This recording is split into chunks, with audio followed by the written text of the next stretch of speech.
And there is one instance, Supreme Court declined to give its legal opinion.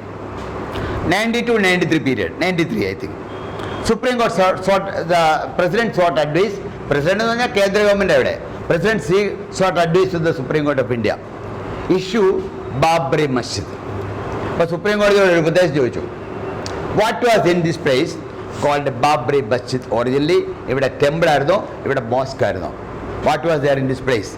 Advice was fought from the Supreme Court of India. President referred this matter to Supreme. Chala case in reference to the referee Supreme Court in rough pala case in rough case one is decision. Chala in rough Supreme Court endane. What was this what was there originally this place called Babri Masjid? That Tamakshetra Babri Masjid. And why government sought this opinion of the Supreme Court? Actually, government at that time wanted to shift responsibility on the Supreme Court. Because Supreme Court says it was temple. Central government will proceed on that basis and tell everybody, we are only following the advice of the Supreme Court. And Supreme Court said, it was mosque. Then they will follow on that basis and tell the people. We are impartial. Supreme Court has given an advice that it was Babri Masjid. We will proceed that. So shift responsibility to the Supreme Court. This question was referred to the Supreme Court of India. But Supreme Court judges are not fools. They could very easily understand why government sought this opinion. So they gave a reply. They declined to give its legal opinion. They told the Supreme Court, we are not historians. We are not archaeologists. So we cannot give any opinion in this regard. You may better consult some expert historians and archaeologists and find out what was there in this place called Babri Masjid, and we do not want to give any advice. Because it is not binding, it is not mandatory for the Supreme Court to give its legal opinion. It may sometimes withhold, because this is just like an advice. We are seeking from a lawyer, and after receiving the advice, we need to follow that. Almost same thing. A Supreme Court gives an order that should be obeyed. Because that is an order. But here it's only a legal opinion. Legal opinion need to be followed by the government. So 143 is a very important power enjoyed by the Supreme Court. By the Supreme Court, it can advise central government. But here another question may be asked. Can High Court advise the governor? Or can governor seek advice from the High Court? Is there power state or no? No such power. Governor cannot seek the advice of the High Court. High Court cannot advise the governor. Governor cannot seek advice or opinion from the Supreme Court also. That is a relation between the President and the Supreme Court only. That relation is not there between the Governor High Court or the Governor Supreme. This is only between Supreme Court and the President of India. Hope it is clear. Any doubt?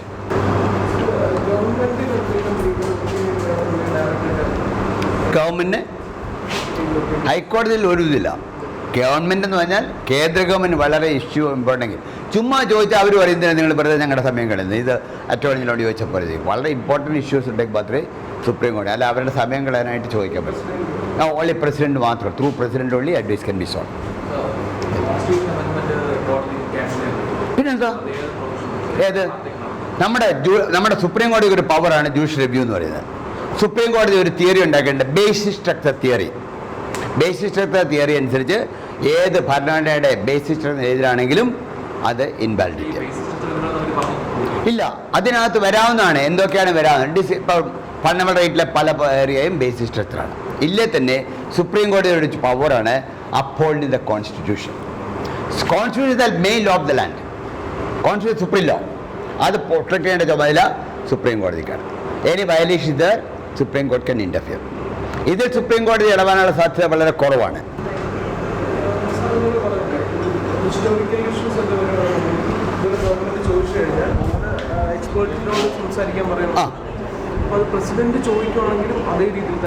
Supreme കോടതി declare ചെയ്ത് supreme കോടതി പറഞ്ഞത് മറ്റൊന്നും കണ്ട supreme കോടതി പറഞ്ഞത് ഇത് ലോയുമായിട്ട് ഒരു ബന്ധവുമില്ല. ലോയുമായിട്ടൊരു ബന്ധമില്ലാത്ത ഞങ്ങളോട് ചോദിച്ചതിൻ്റെ ഉദ്ദേശം എന്താണ്? അതുകൊണ്ടാണ് അവർ പറഞ്ഞത് നിങ്ങൾ പോയി അവരെ കണ്ടോളാൻ പറഞ്ഞത്. ഈ പലപ്പോഴും ഈ സിറ്റിസൺസ് അമെൻമെൻറ്റ് ആക്ടിനെ കുറിച്ച് പറയുമ്പോൾ പറയും ആർട്ടിക്കിൾ 14 എതിരാണ്, റൈറ്റ് ടു ഇക്വാലിറ്റിക്ക് എതിരാണെന്നാണ് പറയുന്നത്. പക്ഷേ റൈറ്റ് ടു ഇക്വാലിറ്റി ഏതാണെങ്കിലും ഏത് ഫണ്ടമെന്റൽ റൈറ്റും റിസ്ട്രിക്ഷൻ വരുത്താൻ അവകാശം പാർലമെൻറ്റുണ്ട്. ഓൺലി റീസണബിൾ റിസ്ട്രിക്ഷനേ ഉള്ളൂ. റീസണബിൾ റിസ്ട്രിക്ഷൻ വരുത്താൻ അവകാശമുണ്ട്. അപ്പം ഒരു കമ്മ്യൂണിറ്റി ഒഴിവാക്കിക്കൊണ്ട് കോടതി ചോദിക്കുമ്പോൾ റീസണബിൾ ഡിസ്ട്രിക്ഷൻ ആണെന്ന് പറഞ്ഞാൽ കുഴപ്പമില്ല. ഇന്ത്യക്കാർക്ക് വേണ്ടിയല്ല പറയുന്നത്. അവിടുന്ന് വന്ന് റെഫ്യൂജീസിന് പ്രൊട്ടക്ഷൻ കൊടുക്കുക, ഇന്ത്യ കോൺസ്റ്റിറ്റ്യൂഷന് പ്രൊട്ടക്ഷൻ കൊടുക്കുക ആരും പറയുന്നില്ല. That distinction can be reasonable. അതുകൂടാതെ തന്നെ ഇന്ത്യൻ കോൺസ്റ്റിറ്റ്യൂഷനകത്ത് ഫണ്ടമെന്റൽ റൈറ്റ്സ് സിറ്റിസൻസ് ആക്ടിനകത്ത് കോൺസ്റ്റിറ്റ്യൂഷൻ പ്രൊവിഷൻ 5 to 11 ആണ്. 11 പറയുന്നുണ്ട് സിറ്റിസൺഷിപ്പിനെ കുറിച്ച് എന്ത് മാറ്റം വരുത്താനും പാർലമെൻറ്റിന് അധികാരമുണ്ട്. അതുകൊണ്ട് ഈ കോടതി പോയതുകൊണ്ട് ഇതിന് വലിയ മാറ്റമൊന്നും ഉണ്ടാകാൻ സാധ്യതയില്ല. അപ്പം ഇന്ത്യയിലെ ജനങ്ങളെ തമ്മിൽ വേർതിരിച്ചാൽ ദാറ്റ് ക്യാൻ ബി ക്വസ്റ്റ്യൻഡ്.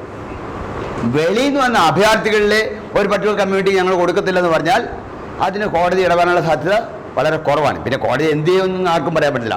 ഇടപെടാനുള്ള സാധ്യത വളരെ കുറവാണ്. എന്താ വെച്ചാൽ ആ ഡിസ്ക്രിമിനേഷൻ അല്ല ഇല്ലീഗലാണെന്ന് പറയാൻ പറ്റത്തില്ല. ഒരു രാജ്യത്തെ ആ രാജ്യത്തെ ജനങ്ങൾ ഇവിടെ വന്ന് എന്തിനാണ് നമുക്ക് അറിയത്തില്ല. അവർക്ക് ഞങ്ങൾ കൊടുക്കുന്നില്ല എന്ന് തീരുമാനിച്ചാൽ പറയാൻ പറ്റില്ല. അപ്പോൾ ചിലർ പറയാം ശ്രീലങ്കയിൽ നിന്ന് വന്നവർക്ക് കൊടുക്കുന്നില്ല എന്ന്. ശ്രീലങ്കയിൽ നിന്ന് വന്നവർക്ക് കൊടുക്കാൻ പാകിസ്ഥാനും ഇന്ത്യയുമായിട്ട് എത്ര നാൾ യുദ്ധം ഉണ്ടായിരുന്നു? ഇത്രയും നാൾ യുദ്ധം ഉണ്ടായ രാജ്യത്തു നിന്ന് വരുന്ന ആളിന് ഉടനെ പൗരത്വം കൊടുക്കണം എന്ന് പറയുന്നതിന് തടസ്സമുണ്ടെന്നാണ് ഗവൺമെൻറ് പറയുന്നത്. അപ്പോൾ കുറേ പേര് ചോദിക്കുന്നുണ്ട് ഈ ശ്രീലങ്കയിൽ നിന്ന് വരുന്നവർക്ക് കൊടുക്കാത്തതെന്നാണ്. ശ്രീലങ്ക എന്ന് പറയുന്നത് ഇന്ത്യൻ പ്രധാനമന്ത്രിയായിരുന്നു ജവഹർലാൽ നെഹ്റുവിൻ്റെ രാജീവ് ഗാന്ധി വരെ കൊന്ന പുലികളുടെ ഇടയിൽ നിന്നാണ് ആളുകൾ വരുന്നത്. അവർക്ക് ഉടൻ തന്നെ പൗരത്വം കൊടുക്കണമെന്ന് പറയുന്നത്. അതാണ് സെൻട്രൽ ഗവൺമെൻറ് പറയുന്നത്. ഞങ്ങളൊരു ഇതുണ്ടാക്കിയിരിക്കുന്നു, അതേ കൊടുക്കുന്നുള്ളൂ. ഇനി അതിൻ്റെ വാലിഡിറ്റി കോടതി തീരുമാനിക്കും. പിന്നെ കോടതി അത് ഇല്ലീഗലാക്കാനുള്ള സാധ്യതയൊന്നും സാറിന് ഇത് എനിക്ക് തോന്നുന്നില്ല കാണുമെന്ന്. എനിക്കറിയില്ല സുപ്രീം കോടതി എന്ത് വിധി പറയുമെന്നും പറയാൻ പറ്റില്ല.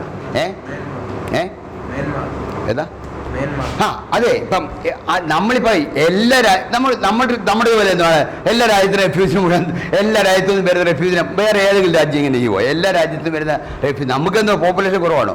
ഇത്രയും പോപ്പുലേഷൻ പ്രശ്നമുള്ള രാജ്യത്ത് സകല രാജ്യത്തു നിന്ന് വരുന്നവർക്ക് മുഴുവൻ ഇപ്പം തൽക്കാലം ഇപ്പം വേറെ രാജ്യം ഇനി ഉണ്ടാക്കുന്നില്ല. തൽക്കാലം ഇപ്പം 3 രാജ്യത്തിൻ്റെ ഉണ്ടാക്കി നോക്കി. ഇനി കുറച്ച് കഴിഞ്ഞാൽ ചിലപ്പം ബാക്കി എക്സ്റ്റെൻഡ് ചെയ്ത് വരെ. അപ്പോൾ നമുക്ക് പറയാൻ പറ്റത്തില്ല. ഗവൺമെൻറ് പറയുന്ന ന്യായം ഇതാണ്, എതിര് പറയുന്ന ന്യായം ഇതാണ്. ഇതിന് രണ്ടും കൂടെ സുപ്രീം കോടതി കേട്ടിട്ട് സുപ്രീം കോടതി ഇനി ഒരു തീരുമാനം എടുക്കാം. ഒന്നില്ല തെറ്റാന്ന് പറയാം, അല്ലെങ്കിൽ അവരെ കൂടെ ചേർക്കാൻ പറയാം. എന്ത് സുപ്രീം കോടതി വരുമെന്നുള്ളത് സുപ്രീം കോടതി ഡിസിഷൻ എന്ത് വരുമെന്ന് ആർക്കും പറയാൻ പറ്റത്തില്ല. പക്ഷേ ഗവൺമെൻറ് സ്റ്റാൻഡ് ഇതാണ്. അവർ ഭരണഘടന പ്രകാരം ചെയ്യുന്നതിന് അധികാരം ഉണ്ടെന്നാണ് ഗവൺമെൻറ് എടുക്കുന്ന stand. So citizen act cab എന്ന് പറഞ്ഞപ്പോൾ CAA ബില്ല് പ്രസിഡന്റ് ഒപ്പിട്ട് കഴിഞ്ഞാൽ ഇപ്പം ആക്ട് ആയി കഴിഞ്ഞു. സോ ഏത് ഭരണഘടനാ പ്രൊവിഷൻ ഏത് അമെൻമെൻറ്റ് എടുത്താലും ബേസിക് സ്ട്രക്ചറിനെതിരാണെങ്കിൽ ഇല്ലീഗലാക്കാം. ഇല്ലെങ്കിൽ ഭരണഘടനയുടെ ആ ഒറിജിനൽ ഒരു അന്തസത്ത എന്ന് പറയുന്നത് അതിനെതിരുള്ള നിയമമാണെങ്കിലും അത് that can be struck down by the court. Court has a very important power called power of judicial. NJC act പാസ്സാക്കുക യുനാനിമസ് ആയിട്ട് പാസ്സാക്കുകയാണ്. ആ പകുതി സ്റ്റേറ്റും അംഗീകരിച്ചു. എന്നിട്ടല്ലേ സുപ്രീം കോടതി തള്ളിക്കളഞ്ഞു കോളേജിന് റീപ്ലേസ് ചെയ്യാൻ പറ്റത്തില്ല എന്ന് പറഞ്ഞ്. അപ്പോൾ കോടതി എന്ത് ഉത്തരവ് പറയുന്നത് ആർക്കും പറയാൻ പറ്റില്ല. കേസ് ഇപ്പോൾ 370 ഡിക്ലെയർ ചെയ്തും കോടതി ചലഞ്ച് ചെയ്യുകയാണ്. കോടതി ഇനിയും പറഞ്ഞാൽ റിവേഴ്സ് ചെയ്യാൻ പറ്റുമോ അറിയത്തില്ല. കോടതിയിൽ തീരുമാനം എടുക്കണം. ഗവൺമെൻറ് ആർഗ്യുമെൻറ്റ് AG ആർഗ്യും, മറ്റു കക്ഷികളുടെ ആർഗ്യുമെൻറ്റ് അവരും കേൾക്കും. Finally supreme court will take A decision.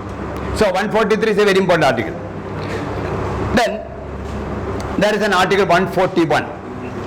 141 says every court must follow the orders of Supreme Court. Every court must follow the orders of Supreme Court. A law made by the Supreme Court, an order made by Supreme Court is binding on all courts. A law made by Supreme Court, an order given by Supreme Court is binding on all the courts. Binding on all the courts. ഇനി ഒരു article പഠിക്കാനുണ്ട്. 142.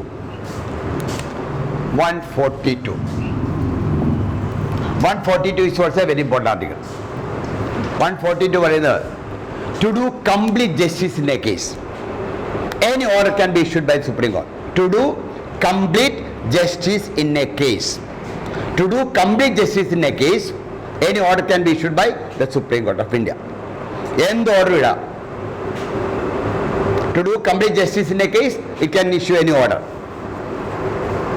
And it can also ask anybody to come to Supreme Court. It can ask anybody to come to Supreme Court. It can ask for the production of any document. It can also ask for the production of any document. It can also ask for the production of any document. ഏത് document വേണമെങ്കിലും കൊണ്ടുവരാൻ ആവശ്യപ്പെടാം. ആരോട് വേണമെങ്കിലും കോടതി വരാൻ ആവശ്യപ്പെടാം.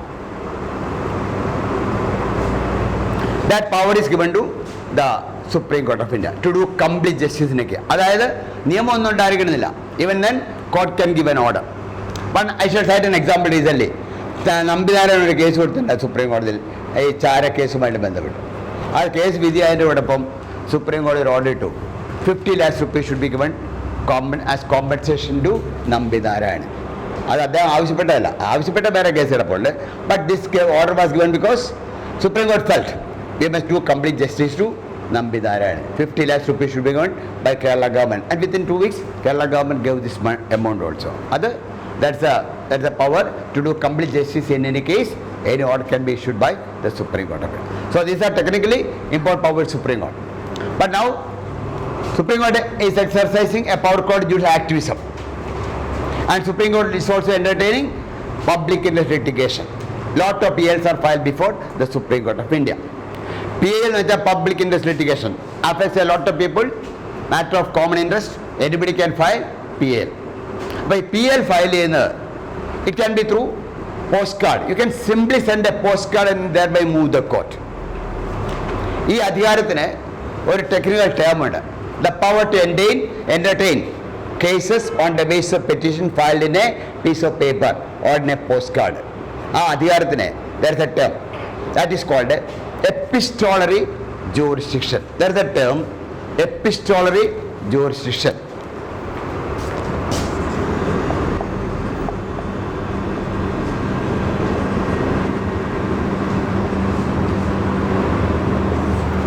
Epistolary jurisdiction. Epistolary jurisdiction. Entertain petitions. Send in a postcard or a piece of paper. Send in a postcard or a piece of paper. Send in a postcard or a piece of paper. Petition sent to the Supreme Court. Or a complaint like a petition. And that is sent in a piece of paper, like a postcard. That can be entertained by the Supreme Court. That is public litigation. You simply write a petition, a postcard, and send it to the Chief Justice. Matter is genuine one, the court will consider this. This power to entertain such petition, that's a judicial initiative. Supreme Court will hear such cases. That is called epistolary jurisdiction. Epistola means taliola, a piece of paper. Epistola means taliola or a piece of paper.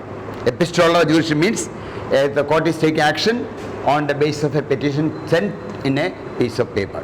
ഒരു paper കൊടുക്കുന്ന ഒരു പേപ്പറിൽ അയച്ചു കൊടുക്കുന്ന court can entertain. That is called epistolary jurisdiction. ചിലപ്പം ഇങ്ങനെ what is meant by epistolary jurisdiction you should know. These are disputes petitions sent in a piece of paper. That can be taken as epistolary jurisdiction. Hope. So these are the important powers of the Supreme Court of India. I hope you got some idea. End out. Interval ഉണ്ടോ സാറിന്? വേണോ? Yes 15 minute. അടുത്ത ഏതെടുക്കണം? നിങ്ങൾ പറഞ്ഞുതരാം. Yes. അടുത്തത് ഒരു public bodies എടുക്കട്ടോ അതോ ഇനി നിങ്ങൾ ഇൻഡസ്ട്രിയൽ ഫീൽഡ് കുറച്ച് സമയമേ ഉള്ളൂ ക്ലാസ് ഉള്ളൂ, അതുകൊണ്ടാണ്. അല്ലെങ്കിൽ ബുദ്ധി. യെസ്. ഏത് പോളിസീസ്? ഏതാ പോളിസീസ്? അത് മറ്റേ വേറെ ആരെങ്കിലും എടുക്കുന്നുണ്ടോ? കറണ്ട് അഫയേഴ്സ് ആരെങ്കിലും എടുക്കുന്നുണ്ടോ? അവരാണ് സാധാരണ എടുക്കുന്നത്, നമ്മളെല്ലാം എടുക്കാറ്. ഞാൻ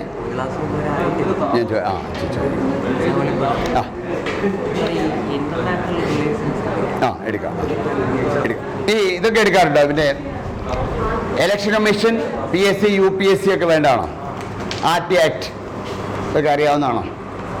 election commission, UPSC, state PSC, joint PSC എന്ന് പറയുന്നുണ്ട്.